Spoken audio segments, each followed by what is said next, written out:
السلام علیکم ورحمت الله وبرکاتو. که درمنو ملګرو ټیچ تکنیکس چینل ته په خیر راغلاست.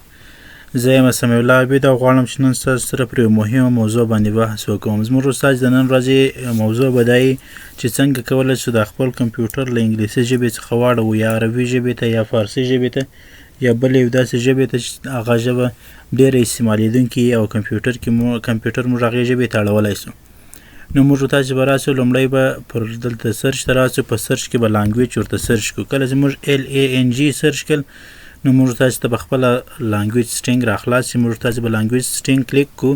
کله چې مو لانګویج سټینګ کلیک کړئ نو دلته موږ او تاسې اختیاري یو چې د ژبې لپاره تنظیمات را ډاونلوډ کړو. لکه دلته به تاسو وینئ د عربي لپاره ډاونلوډ ما مخکې له مخکې شروع کړی ده او فارسي ژبې لپاره ډاونلوډ زه اوس راخلم. نو تاسې به راسئ هره ژبه چې مو خوښه وه لومړی به دې اړټ ته راسئ، دلته به همغه ژبه انتخاب کړئ.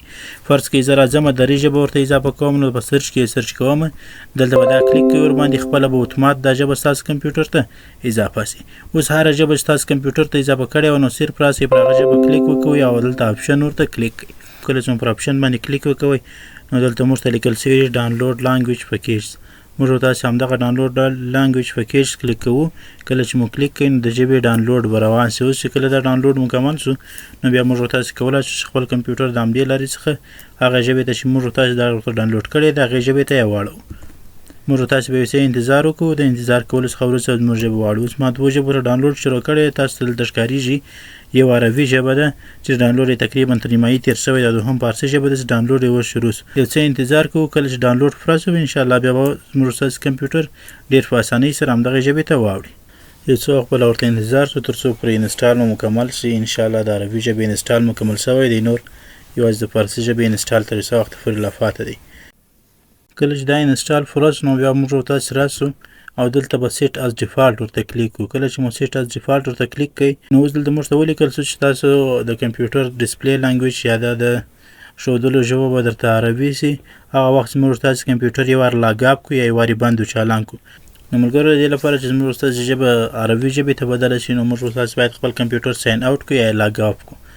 موږ تاسې به راسو ډیسکټاپ باندې به راستا کلیک وکړو، دلته په پاور کې ورته ساین اوټ انتخاب کړو. کله چې مو ساین اوټ انتخاب کړئ نو ساین اوټ کولو وروسته چې کله موږ تاسې کمپیوټر چالان کړو زموږ تاسې ژبه به اتومات عربي ژبې ته بدله شوي. کله چې موږ تاسې خپل کمپیوټر لاګ اوټ کړئ، له لاګ اوټ یا ساین اوټ کولو وروسته موږ تاسې بیرته خپل یوزر راخلاص کړو نو زموږ تاسې د کمپیوټر ژبه به عربي ته بدله شوې. اوس که تاسې سکرین ته پام وکړئ نو مکمل سکرین له چپه طرف څخه راسته طرف ته واوښتی او همداسې کله چې موږ تاسې پر ډیسکټاپ باندې راستا کلیک کوو نو موږ تاسې ته هر څه په عربي ژبه سره ښودل کېږي. که چېرته موږ تاسې کنټرول پینل ته راسو نو کنټرول پینل کې به هم دا هر څه په عربي ژبه سره راته ښودل کېږي. که غواړئ چې بلې ژبې ته یې بدل کړئ نو یا هماغه د زړه طریقه کار کوي او یا راسئ دلته کنټرول پینل کې ژبه ورته انتخاب کړئ. کله چې ژبې ته رالاست فرض کړئ زه فارسي ژبې ته اړوم نو دلته به راسئ فارسي ژبې ته او د فارسي ژبې کوم جزئیات چې دي هغه به راخلاص کړئ. اوس چې دلته تاسو کلیک ورباندې وکوئ د کلیک کولو سره سم به ستاسو کمپیوټر لاګ اوټ شي یا ساین اوټ به شي او له هغه سره وروسته چې تاسو کله خپل یوزر راخلاص کړئ نو ستاسو د کمپیوټر ژبه به فارسي ژبې ته بدله شوي.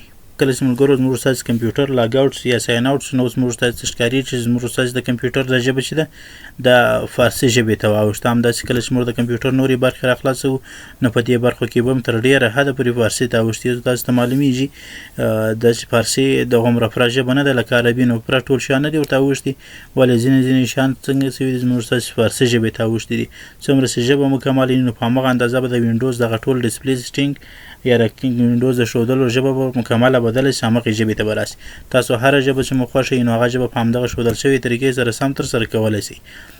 ډاونلوډ یې کړئ، له ډاونلوډ وروسته بیا هغه ژبه انتخاب کړئ او وروسته یو کمپیوټر ورباندې لاګ اوټ کړئ یا ساین اوټ یې کړئ تر څو پورې همغه ژبه ستاسو کمپیوټر ته راشي.